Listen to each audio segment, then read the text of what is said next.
अचेतन की इच्छाएं डायनेमिक नेचर की होती हैं, गत्यात्मक होती हैं, परिवर्तनशील होती हैं।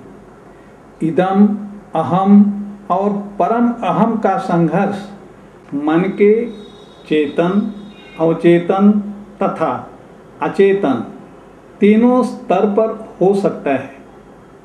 यह संघर्ष आजीवन चलता रहता है, कभी रुकता नहीं। इसी से मनुष्य द्वंद्व में फंसता है, ठीक से निर्णय नहीं ले पाता, निर्णय कमजोर तथा गलत हो जाता है। मन के अचेतन भाग के विषय में थोड़ा और जानिए। अनेक भूलें करते रहते हो, गलतियां करते रहते हो, अकारण व्यर्थ के कार्य करते रहते हो, जैसे तिनके तोड़ना, चाबी का गुच्छा हाथ में घुमाना, पैर हिलाना, दाढ़ी पर अनावश्यक हाथ फेरना इत्यादि। ये यूं ही निरर्थक नहीं हैं, बल्कि अचेतन की उपज हैं। इनके पीछे कोई न कोई दमित भावना अचेतन में छुपी रहती है, जो अपनी उपस्थिति का आभास इन्हीं अनावश्यक कार्यों के माध्यम से दिखलाती रहती है। मनुष्य को जब सम्मोहन अवस्था में ले जाया जाता है तो वह अचेतन के विषय में कुछ बतलाता है, किंतु जब वह चेतन अवस्था में आता है तो अपनी कही हुई बातों को भूल जाता है। चेतन अवस्था में मनुष्य स्वप्न नहीं देखता। स्वप्न हमेशा अचेतन अवस्था में ही संभव है। यह स्वप्न अचेतन की उपस्थिति का आभास कराता है। नींद आने की दशा में चेतना सो जाती है, किंतु अवचेतन क्रियाशील रहता है। इच्छित समय पर जागने वाली बात अचेतन में चली जाती है। यही अचेतन हमें समय पर उठाता है। दूसरा उदाहरण देखिए, निद्रा भ्रमण, सोमनैम्बुलिज्म। कुछ लोग सोने की अवस्था में उठकर अनेक जरूरी काम करते हैं, कपड़े पहनकर बाहर भी घूम आते हैं, किंतु सुबह उठने पर कुछ भी याद नहीं रहता। वे अचेतन द्वारा ही संचालित होते हैं। किसी का नाम आप भूल जाते हैं। थोड़ी देर कोशिश करने के बाद अचानक नाम याद आ जाता है। यह नाम अचेतन में पड़ा था। चेष्टा करने पर वह अवचेतन में आ गया, फिर अचानक चेतन में आकर आपके याद में आ गया। जब मनुष्य सो जाता है तब चेतना भी सो जाती है। ज्ञानेंद्रियां चेतना के अधीन होती हैं। चेतना सो जाने पर इंद्रियां भी निष्क्रिय होकर शिथिल पड़ जाती हैं, किंतु कभी कभी मनुष्य चेतना विहीन अवस्था में भी बड़बड़ाता रहता है। ऐसा क्यों होता है? क्योंकि चेतन अवस्था में मनुष्य कुछ कहना चाहता है, किंतु किसी कारणवश वह कह नहीं पाता। वो विचार तथा भावनाएं दमित हो जाती हैं। कुछ दिन के बाद ये दमित विचार अवचेतन में चले जाते हैं। मनुष्य को अवसर नहीं मिलता कि अपने विचारों को, दमित इच्छा तथा वासनाओं को व्यक्त कर सके। शर्मवश, कमजोरीवश तथा लोक लाज के भय से वह अपनी इच्छाओं को दबाने के लिए बाध्य होता है। ये दमित वासनाएं धीरे धीरे अवचेतन में चली जाती हैं।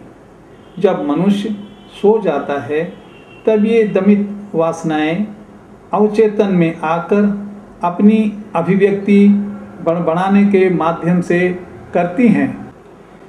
इस अचेतन की उपस्थिति का एक और उदाहरण मैं प्रस्तुत करता हूँ। स्वतंत्र साहचर्य। मानसिक रोगियों के उपचार में स्वतंत्र साहचर्य एक विधि है जिसका प्रयोग डॉक्टर लोग करते हैं। इस विधि में रोगी को पूरी स्वतंत्रता दी जाती है कि वह कुछ भी बोले, कुछ भी करे। इस अंतराल में रोगी कहते कहते कुछ ऐसी बातें कह जाता है जिसका संबंध वर्तमान विषय से नहीं रहता।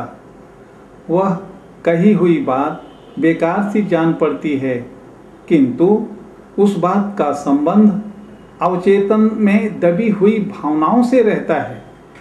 डॉक्टर के लिए रोगी की वह अनावश्यक कही हुई बात बहुत महत्व रखती है। रोगी के उपचार के लिए वह बात सूत्र का काम करती है। इसके माध्यम से रोगी के अचेतन में दमित वासनाओं का पता चलता है, जिसके आधार पर डॉक्टर को उपचार करने में मदद मिलती है। रोगी की कही हुई बात से डॉक्टर को रोग का डायग्नोसिस करने में मदद मिलती है। पूरे मन का 9/10वां हिस्सा अचेतन का होता है और 1/10वें भाग में चेतन तथा अवचेतन होते हैं। हम अपने मन का 1/10वां हिस्सा ही जानते हैं और 9/10वां हिस्सा के विषय में हमें ज़्यादा ज्ञान नहीं है। एक बर्फ के टुकड़े को पानी में डाल देने पर 9/10 हिस्सा पानी के अंदर डूब जाता है, दिखलाई नहीं पड़ता, और बर्फ का 1/10वां भाग ही ऊपर दिखलाई पड़ता है। ठीक यही स्थिति मानव मन की होती है। जो भाग दिखलाई नहीं पड़ता वह मन का सबसे बड़ा भाग अवचेतन कहलाता है। इसे ही जानने के लिए डॉक्टर तथा ऋषि मुनि लगे हुए हैं। इसी भाग में अतीन्द्रिय शक्तियाँ छुपी हुई हैं। प्राणायाम तथा ध्यान के माध्यम से योगी लोग इस अतीन्द्रिय शक्ति का द्वार खोलने के लिए प्रयत्नशील हैं। यह प्रयत्न बहुत वर्षों से चल रहा है। अचेतन का ज्ञान हो जाने पर अतीन्द्रिय शक्ति के माध्यम से भूत, वर्तमान तथा भविष्य को जानकर लाभ उठाया जा सकता है। मनुष्य जीवन के अद्भुत अनुभव अचेतन के किसी विशेष भाग में संग्रह रहते हैं, किंतु उनका प्रत्यावाहन स्वेच्छा से नहीं किया जा सकता। वह स्वतः ही प्रकट होती है अथवा सम्मोहन और अन्य विधियों से जाना जा सकता है। यह आपने मन के टोपोग्राफिकल एस्पेक्ट को थोड़े शब्दों में जाना, समझा। मन के कार्य करने के 3 स्तर होते हैं और इन तीनों स्तरों की अपनी एक भूमिका है। चेतन मन, चेतन स्तर वह स्तर कहलाता है जो हमारी जागृति अवस्था में इंद्रियों के माध्यम से हम ज्ञान प्राप्त करते हैं। स्मृति, दृश्य, सुनना, बोलना, यह सब हमारी चेतना के द्वारा होता है और यह कार्य हमारे चेतन स्तर पर होता है। दूसरा स्तर जो है अवचेतन का, यह अवचेतन तब जागृत होता है जब चेतन अवस्था में मनुष्य विश्राम करता है या उसे नींद आने लगती है, तब अवचेतन सक्रिय हो जाता है। यह अवचेतन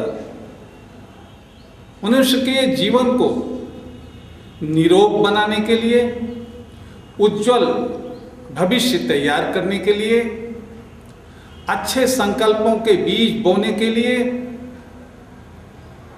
अपने अवचेतन के द्वारा अचेतन में जाने के लिए यह भाग बहुत महत्व रखता है। हम अचेतन को नहीं जानते, किंतु अवचेतन के माध्यम से हम अचेतन में प्रवेश कर सकते हैं और अवचेतन में वो स्मृतियाँ जो हम चेतना में भूल जाते हैं वो अवचेतन में जमा हो जाती हैं।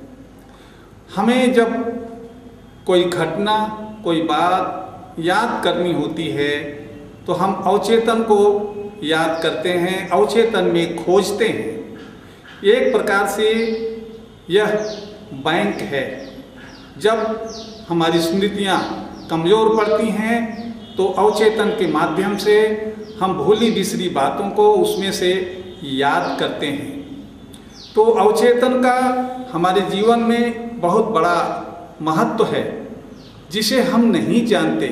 हम हमेशा जागृत अवस्था में रहते हैं और मन के चेतन स्तर पर ही काम करना जानते हैं। लेकिन जितने बड़े बड़े कार्य आज तक हुए ऋषियों के द्वारा, मुनियों के द्वारा, वो संकल्प के माध्यम से होते हैं। यह संकल्प अवचेतन में धारण किया जाता है। जो संकल्प अवचेतन में धारण किया जाता है वह संकल्प अचेतन में चला जाता है और वहाँ से वृक्ष की तरह बढ़ता है, फलता फूलता है, अपना प्रभाव जीवन में दिखलाता है। इसलिए अवचेतन का अपना अलग मूल्य है। इन तीनों स्तरों की अपनी अहम भूमिकाएं हैं, जिससे कि मनुष्य सुंदर जीवन जी सके, रोगों को दूर कर सके। जितने मानसिक रोग होते हैं वो अवचेतन के माध्यम से ही दूर किए जाते हैं। और इसका जो तीसरा भाग है अचेतन, वह बहुत बड़ा क्षेत्र है। पूरे मस्तिष्क का, पूरे माइंड का 9/10वां हिस्सा अचेतन है। इस अचेतन में सूक्ष्म शक्तियाँ जो जागृत अवस्था से नहीं जानी जा सकती, पराशक्तियाँ इसके अंदर विद्यमान रहती हैं। उन सूक्ष्म शक्तियों को हम जागृत कर सकते हैं। इसलिए अचेतन में जाने के लिए अवचेतन एक माध्यम है। तो आपको अभी तक जो मैं बताया कि मन के जो स्तर हैं, जिस पर मन अपना कार्य करता है, वो 3 स्तर हैं। एक तो चेतन अवस्था और दूसरा अवचेतन अवस्था और तीसरा अचेतन अवस्था। तो हम योग निद्रा के माध्यम से जो सिखलाते रहते हैं वह अवचेतन में अतीन्द्रिय छुपी हुई शक्तियों को जागृत करने का एक तरीका है। उसे जानने और पाने के लिए हमें अवचेतन का सहारा लेना पड़ता है। मानसिक रोगों से मुक्ति दिलाने वाला यह एकमात्र सुरक्षित केंद्र है। चेतन की सारी सूचनाओं को यह सुरक्षित रखता है। इस कार्यक्रम को कल हम आगे भी बताएंगे कि इसके आगे क्या है। तब तक के लिए हरिओम।